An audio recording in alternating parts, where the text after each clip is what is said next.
These jerseys are made here in Quebec in Sainte-Hyacinthe, and they have been for 50 years. Mike Quinn is the VP of sales for SP Apparel. Every NHL jersey that's hit the ice since 1975 has come from them. Unlike the replica jerseys, which come from overseas, he showed us how the game jerseys are made. It's not like a mass production line. The yarn is imported from the USA. It's then spun into fabric on site. The fabric is then split and finished in a multi-million-dollar machine. Some designs require sublamination, basically a mega printer.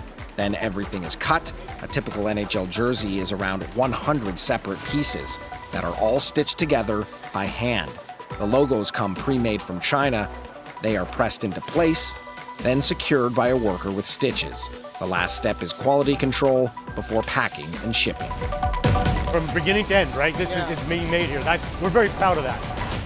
But being made in Canada comes with a price. The labor is the big component because you're paying Canadian dollars, you're paying Canadian labor rates. An authentic pro Canadiens jersey on NHL Shop, run by the American company Fanatics, which holds the contract to all NHL merchandising, starts at $499 plus tax. If you want to add a player's name and number onto the jersey, it's almost $600 plus tax.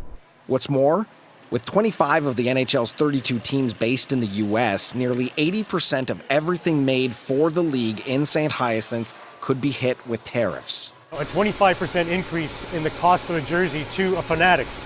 That's a big number, right? On top of everything they're paying to play, to have their brand in the NHL. So could that mean that they look down the line to find alternative solutions?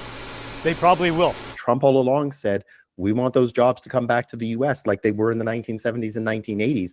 And this is one of those things that's easily mobile. We are vulnerable because the price has a certain elastic, and how long you can stretch the elastic before it flashes in your face. We don't have the capacity to absorb that 25%, and the customer doesn't have the capacity to absorb that 25% increase. CEO Steve Berard worries about what potentially losing the NHL contract would mean for his 250 employees.